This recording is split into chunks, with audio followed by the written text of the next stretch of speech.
L'apparition des déserteurs entradiens à bord de la forteresse spatiale a apporté au commandant Global et au capitaine S l'espoir d'une coexistence pacifique entre les terriens et les entradiens.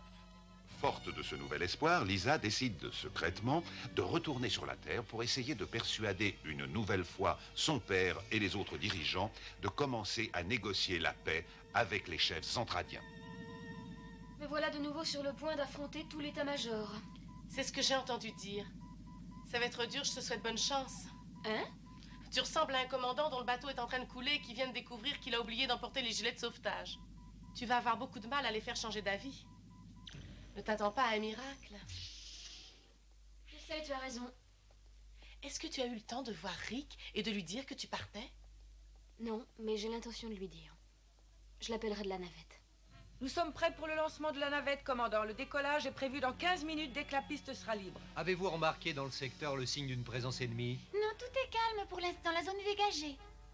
Ce calme m'inquiète un peu. J'espère qu'il ne nous prépare pas une attaque surprise, je n'aime pas ça. Dis-moi, Kim, il est toujours aussi nerveux? La plupart du temps, il est si calme que tu n'en reviens pas. Il est inquiet depuis que Samy a remplacé Lisa. Escadrille jaune, vous êtes prié d'enregistrer les nouvelles coordonnées avant d'interroger les données de l'ordinateur. Tout va bien, j'espère qu'il n'y a pas de problème. Je vous en prie, commandant, cessez de m'interrompre pendant que je travaille. J'ai assez de mal à me concentrer. Oh, excusez-moi, je ne voulais pas vous déranger. Patrouille d'escorte, présentez-vous au rapport dans 5 minutes sur la piste de décollage A. Je suppose que Samir remplace Lisa en son absence. La pauvre, elle a l'air débordée. J'espère qu'elle ne va pas s'embrouiller. La dernière fois, elle voulait que j'attaque la tour de contrôle. Vu d'ici, Varitek a l'air très impressionnant. Ça doit être quelque chose de le piloter. Oui, je n'aimerais pas avoir à le combattre. Quand tout sera terminé, je ne sais même pas si je serai autorisée à revenir sur le vaisseau. Alors note bien tout ce qui va se passer. Ne t'inquiète pas. J'essaierai. J'espère te revoir d'ici quelques jours. Je l'espère aussi. Je compte sur toi pour tout surveiller. Bien sûr, donne-moi de tes nouvelles dès que tu le pourras. Est-ce que c'est un téléphone radio? Oui, capitaine, et il est à la disposition des passagers. J'ai un appel personnel à passer. Je n'en ai pas pour très très longtemps. Quand vous serez prête à décrocher, faites-le moi savoir, je préviendrai le pilote. Je répète, lieutenant Hunter, vous avez un appel. Allô, lieutenant Hunter au téléphone. Bonjour, lieutenant, je vous passe la ligne. Oui, merci beaucoup. Rick, Lisa Ace à l'appareil. Ah, bonjour, comment vas-tu? J'étais sur le point d'aller me reposer, mais si tu veux, ça peut attendre. Je ne serai pas longue. Je tenais à te dire que je quitte SDF. Mais où vas-tu? Je suis en route pour la Terre. Je veux essayer de les convaincre d'arrêter cette guerre.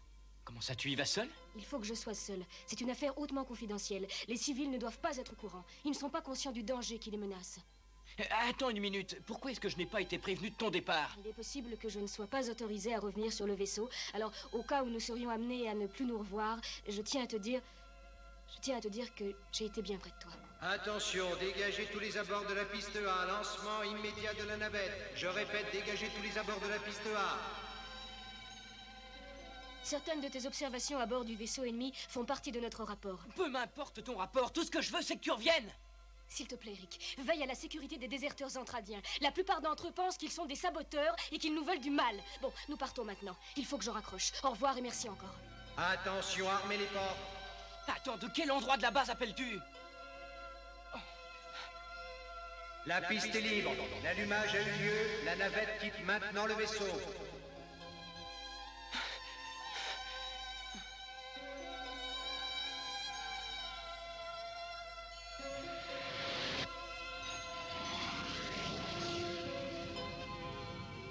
Ça doit être elle.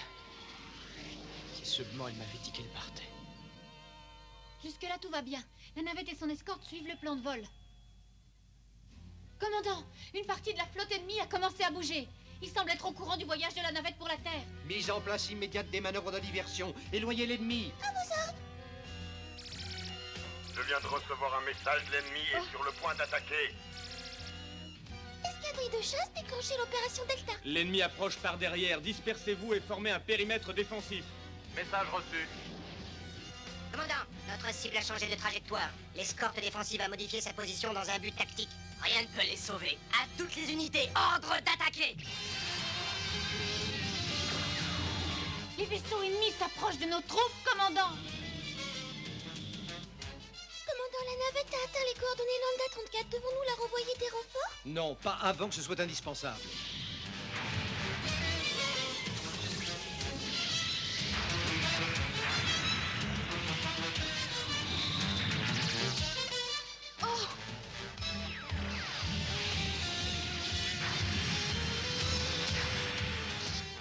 vaisseau ennemi se multiplie à vue d'œil. Il bloque la navette, elle n'a aucune chance de leur échapper. Combien de temps faudrait-il à nos chasseurs pour aller jusque-là?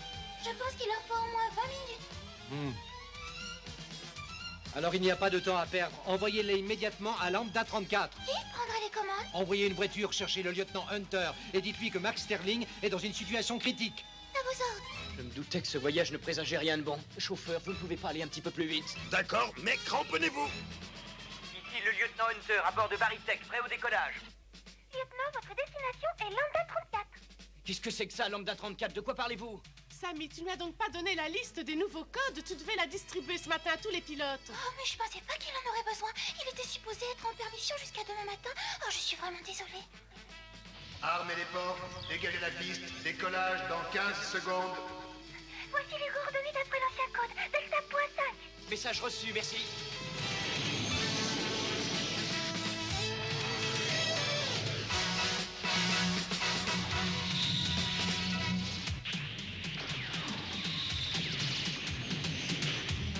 J'espère tenir jusqu'à l'arrivée des renforts.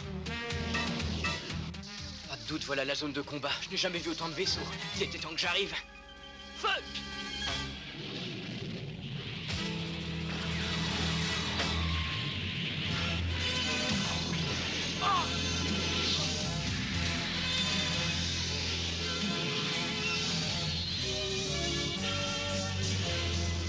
Nous sommes tirés d'affaire, l'ennemi fait demi-tour. La bataille est finie. Patrouille d'escorte, vous pouvez retourner à la base. Le lieutenant Hunter prend la relève.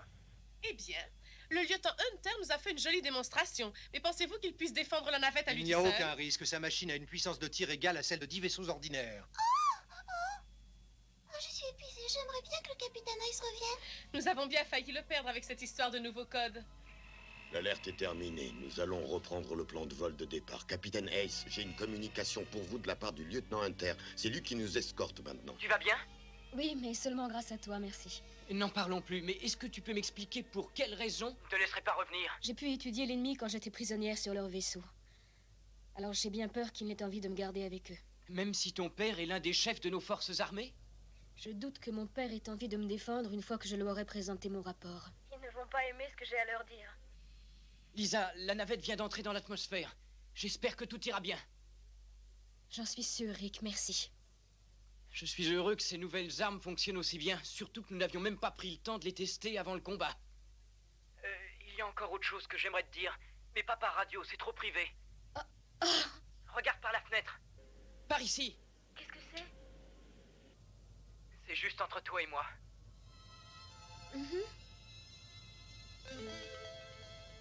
Mais c'est un message codé? Je regrette beaucoup ton départ, mais je crois en toi, je crois en ta force et en ton courage. J'ai appris à t'aimer, et si tu ne reviens pas, tu me manqueras beaucoup. Fais ton devoir, mais je t'en prie, dépêche-toi de revenir. Au revoir, Rick.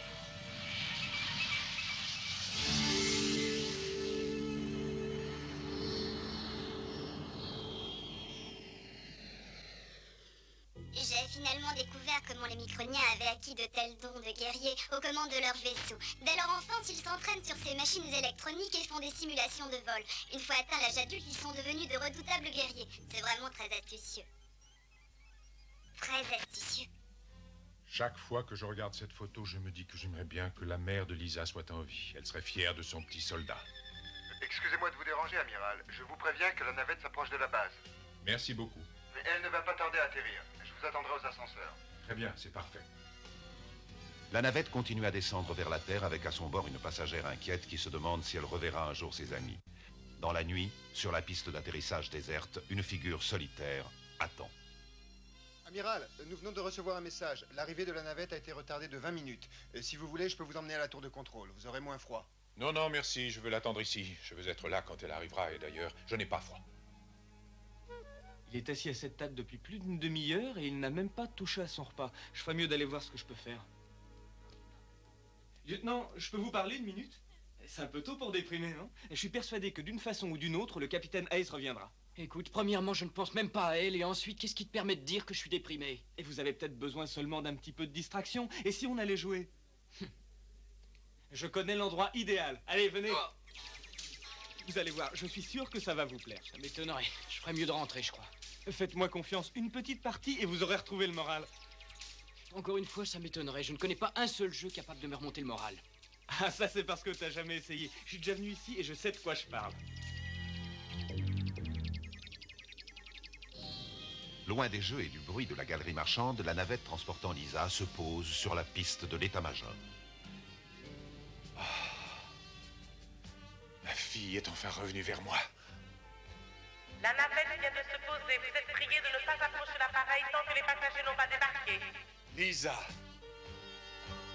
je suis si heureux que tu sois là. Tu as enfin échappé à ce terrible vaisseau. Viens, descends, nous avons tant de choses à nous dire. Amiral, capitaine Ace, à vos ordres. Je suis chargé par le commandant du SDF-1 de remettre au chef d'état-major un rapport de teneur exceptionnel. Bienvenue.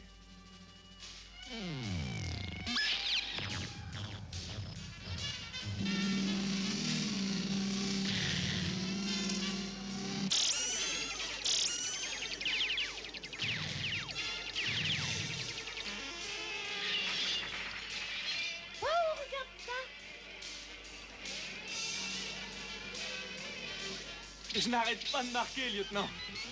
Vous feriez bien de vous bouger, je vais faire sauter la machine. Je crois que t'as encore gagné. Regarde-moi ça un peu, l'argent n'arrête pas de pleuvoir. Ah, c'est incroyable.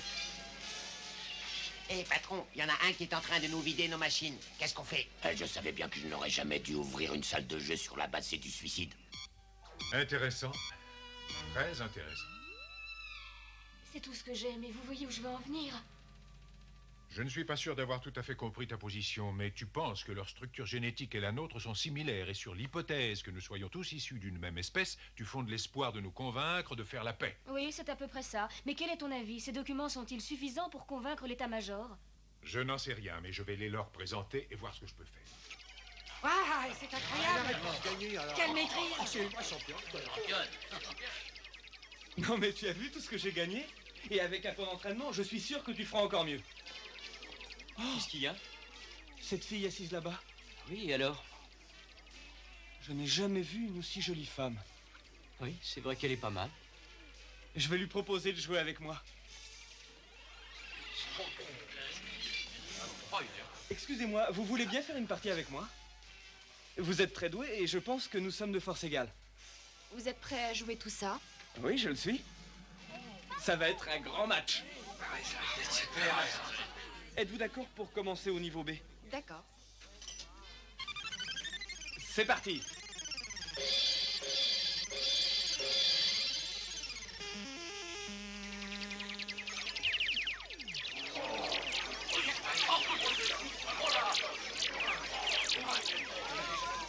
On dirait que j'ai gagné. On passe au niveau A?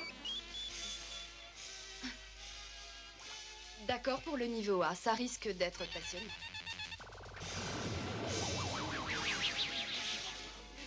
Qu'est-ce qui se passe ici? C'est sûrement deux types qui s'affrontent. Ouais, allons voir.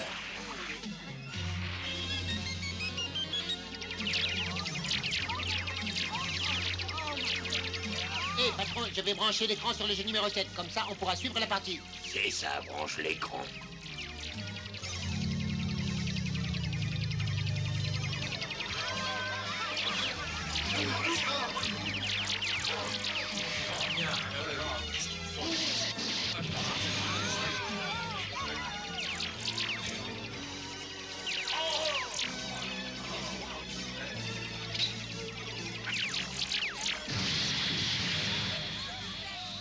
Ce soldat possède des dons remarquables. Je t'assure, Myria, j'ai découvert que les Microniens avaient parmi eux un pilote unique, exceptionnel.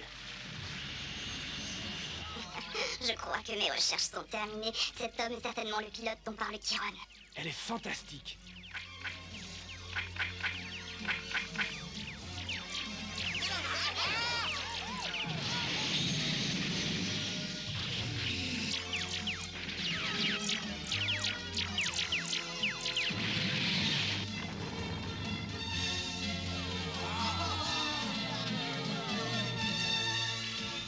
J'ai perdu, il m'a battu en quelques secondes, c'est incroyable. Je ne me laisserai pas humilier comme ça. Dis donc, mon vieux, tu dois être un pilote génial pour l'avoir battu comme ça. Je ne sais pas. c'est pas ce que je dirais, ça n'a pas été si facile. Et j'ai même eu des passages difficiles. Enfin, j'ai tout de même gagné. Non, attendez, ne partez pas. Donnez-moi votre nom et votre numéro de téléphone. Mon nom est Myria et actuellement, je n'ai pas de numéro de téléphone. Alors, rendez-vous demain matin à 9h à l'entrée du square. C'est d'accord. Laissez-moi partir maintenant. Eh bien, vous avez rendez-vous avec une bien jolie fille. J'aimerais bien être à votre place, vous savez. C'est vrai qu'elle est très jolie. Dans le couloir des bâtiments de l'état-major, Lisa, passablement nerveuse, attend son père. Il doit lui communiquer les résultats de son entrevue avec les dirigeants politiques et militaires. Je viens de leur parler. Ont-ils pris une décision? Ils m'ont fait promettre de n'en rien dire, mais je crois qu'ils sont favorables aux négociations. Ah, je suis fière de toi. Tu as eu le courage de les affronter pour défendre ma cause. Qu'est-ce qu'il y a, papa? Ça ne va pas? Tu me regardes avec des yeux étranges depuis que je suis arrivée. Oui, tu me rappelles tellement ta mère. Tu sais, elle aurait été fière de toi. Merci, papa. Raconte-moi un peu ta vie sur le vaisseau. Tu as un ami? Qu'est-ce qu'il fait? Je ne sais plus rien de toi. Ça fait si longtemps que je ne t'ai pas vu. Oui, il y a quelqu'un. C'est un militaire? Oui, en fait, c'est lui qui m'a sauvée quand j'étais prisonnière de l'ennemi. Pourquoi m'as-tu amenée ici? Y a-t-il quelque chose en particulier que tu as envie de me montrer? Oui, je tenais à te montrer notre nouveau canon. La paix n'est pas encore signée. En attendant, nous allons mettre ce canon à l'essai. Quoi? Oui, nous espérons balayer une grande partie de la flotte ennemie dans une attaque surprise. Grâce à cette arme redoutable, je pense que nous détenons la plus belle arme dissuasive. Quand ils y auront goûté, ils demanderont la paix. Tu ne te rends pas compte? Cette arme peut à peine détruire une de leurs escadrilles de chasse, encore moins l'un de leurs grands vaisseaux. Ce n'est pas par la violence que nous arriverons à les approcher. À quoi bon cette surenchère? Nous n'avons pas besoin de nos armes pour les amener à négocier avec nous et à faire la paix. Lisa, comment peux-tu être aussi naïve? Ces gens-là ne connaissent pas d'autres arguments que ceux de la guerre. Nous allons leur prouver notre supériorité militaire. Ils ne doivent en aucun cas prendre notre ouverture vers la paix pour un signe de faiblesse. As-tu vraiment des raisons de croire que ces gens qui ne connaissent que la guerre puissent avoir des intentions pacifiques?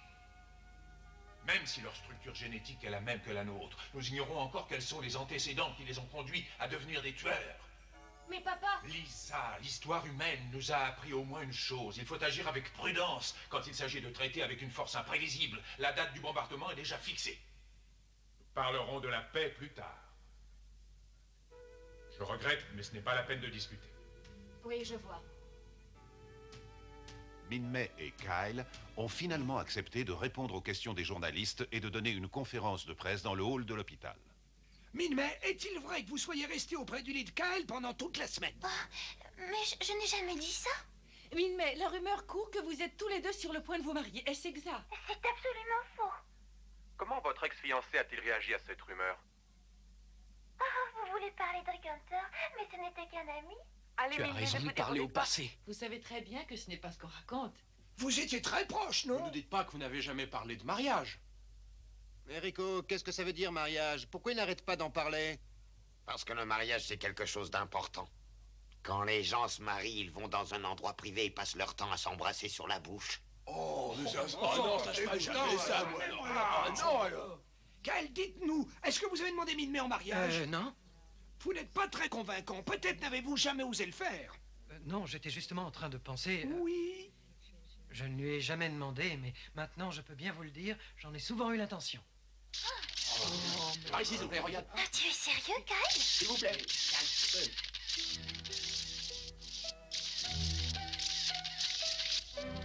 Notre émission est terminée. Ça alors, j'en reviens pas. Je croyais qu'il y avait quelque chose entre nous et en fait, il n'attendait qu'une chose. Que Kyle la demande en mariage. Lieutenant? Quoi? Tu peux entrer. Désolé de vous déranger. Ah, je savais que je risquais de vous réveiller, mais c'est très important. C'est au sujet de ma cravate. Je me demande si elle n'est pas trop sophistiquée. Je devrais peut-être la remplacer par une chaîne en or ou un foulard pour être plus sportif. Qu'est-ce que vous en pensez? Mon ex-fiancé... Ah, Rick Hunter, mais ce n'était qu'un ami. Qu'un ami? Oh, mais je rêve, c'est le lieutenant Hunter. Bonsoir, Claudia. Ça va? Pas mal, et toi? Que fais-tu ici en plein milieu de la nuit? Rien, je n'arrivais pas à dormir. Je parie que tu as suivi la conférence de presse. Tu arriveras à te passer d'elle, elle n'est pas si terrible que ça. Pour moi, elle l'est. Tu es intelligent, tu mérites quelqu'un de mieux. Je ne sais pas si j'en ai envie, elle comptait beaucoup pour moi. Pourquoi? Quelle question? Pourquoi? Je ne sais pas pourquoi. Tu vois, Rick, je t'imagine avec quelqu'un de plus mûr, Quelqu'un qui aurait déjà souffert et qui serait capable d'apprécier une relation avec toi à sa juste valeur, de te donner ce que Min-Mei n'a jamais su te donner. Cette personne existe, elle est peut-être même l'une de tes voisines, ou qui sait, l'une de tes supérieures. Hein? Il faut que j'y aille. Claudia, Oui? tu parlais de Lisa? M'as-tu entendu mentionner le nom de quelqu'un? Je t'ai juste dit qu'elle n'était peut-être pas loin. Parfois, les gens passent si près de toi que tu ne les vois pas. Ne veille pas trop tard, tu verras plus clair demain matin. Claudia laisse Rick bien songeur. Mais alors qu'il regarde la terre, il se souvient avec tristesse qu'il ne reverra peut-être plus jamais Lisa. Dans notre prochain épisode, l'idylle entre Max et Mireia tourne au drame. La fière Zentradienne trouve inconcevable d'épouser un micronien. Quant au chef Zentradien, l'idée même d'un mariage est inconcevable. Il décide d'intervenir pour empêcher qu'il ait lieu. Ne manquez pas Fleur d'Oranger, notre prochain épisode de Robotech.